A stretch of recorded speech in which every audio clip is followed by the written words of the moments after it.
نظروں میں بڑھ جائے گا. لہذا جب دنیا کے اندر اور دنیا کی حکومت کے جو لوگ لالچی ہو جاتے ہیں وہ دنیا کی حکومت کرتے کرتے جو ہے چاپلوس بھی بن جاتے ہیں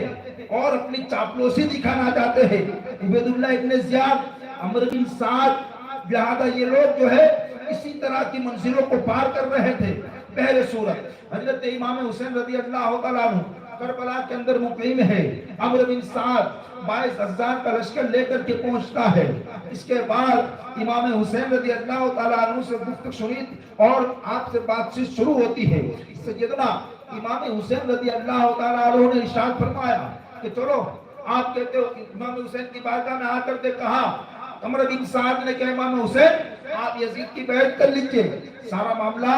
ختم ہو جائے گا. سیدنا امام حسین نے ارشاد فرمایا کہ میں نواسہ رسول ہونے کے خاطر یہ تو ممکن نہیں ہے کہ یزید کی بیعت کر لوں، کیونکہ یزید فاسق آدمی ہے، یزید فاجر آدمی ہے، حلال اور حرام میں تمیز نہیں کرتا ہے، نمازوں کی پابندی کو اٹھانے والا یزید ہے، لہذا اس کی میں بیعت نہیں کر سکتا. بہر صورت اگر جو ہے تم کو یہاں میرا آنا پسند نہ ہو تو جو ہے مجھے واپس جانے دیا جائے. واپس نہیں جانے دینا ہے تو جو ہے مجھے کسی سرحدی مقام پہ جانے دیا جائے، جہاں رہ کر کے میں اپنے دن کو پورا کر لوں گا اور اپنی زندگی کے ایام ختم کر لوں گا. میرے دوستو میں کہنا چاہوں گا کہ ہمارے ذہن میں ایک خیال پیدا ہو کہ امام حسین کو مکہ میں روکا گیا تو امام حسین وہاں نہیں رکے. اب دیکھیے آپ امام حسین کو جو ہے مدینہ میں روکا گیا تو آپ مدینہ میں نہیں رکے، سفر کے دوران آپ کو روکا گیا، آپ سفر کے دوران نہیں رکے. بہر صورت مقام اور منزل پہ پہنچے،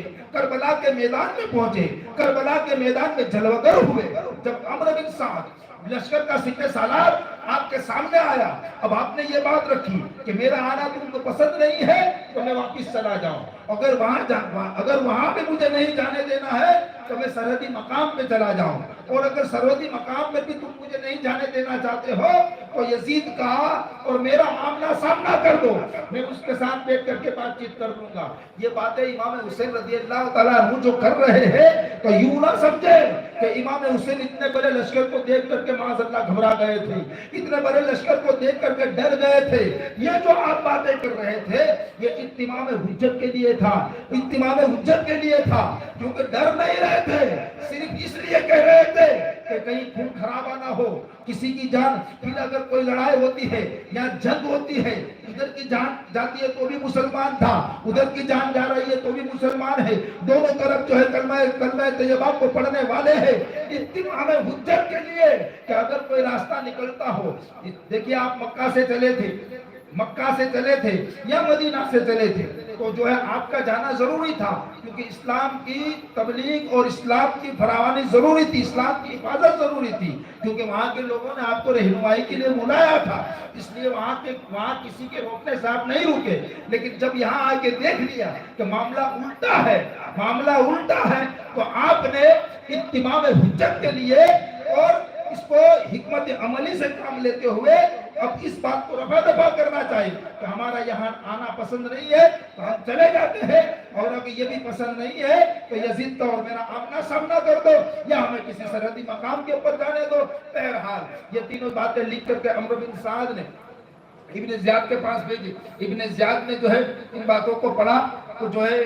وہ بھی تھوڑا پگھلنے لگتا ہے، لیکن جو ہے دربار کے اندر شمر جیسے لعین لوگ بیٹھے ہوئے تھے، جس نے مشورہ دیا کہ ابن زیاد اگر آپ ان کی باتوں کو مان لیں گے تو لوگ آپ کو کمزور سمجھیں گے کہ دیکھو امام حسین وہاں سے یہاں آئے، یہ لوگ کچھ نہ کر پائے، آپ کی طاقت کا سکہ جو بیٹھا ہوا ہے پورے کوفہ کے اوپر وہ طاقت کا سکہ ختم ہو جائے گا. ابن زیاد نے جو ہے شمر لعین کو بھیجا، شمر لعین بہت سے سپاہیوں کو لے کر کے وہاں پہنچا اور عمرو بن سعد سے کہا کہ لو یہ خط پڑھو. اس کے اندر لکھا ہوا تھا کہ بس دو ہی باتیں کرو، یا تو یزید کی بیعت جو ہے امام حسین سے لے لو یا تو پھر ان سے جنگ کرو اور ان کے سر کو قلم کرو معاذ اللہ. لہذا تمہیں وہاں جو سپہ سالاری دے کر کے بھیجا گیا ہے وہاں مقابلہ کرنے کے لیے بھیجا گیا ہے، تمہیں صلح اور سمادھان کرنے کے لیے نہیں بھیجا گیا. لہذا یہ ساری باتیں جو ہے عمرو بن سعد کو دے دی گئی اور 7 محرم کو وہ شمر لعین یہ حکم لے کر کے پہنچا اور ساتھ میں یہ بھی حکم لے کر کے پہنچا کہ اب جو ہے 7 محرم کو شمر لعین وہ حکم پہنچایا کہ امام حسین کے قافلے میں نہر فرات کا پانی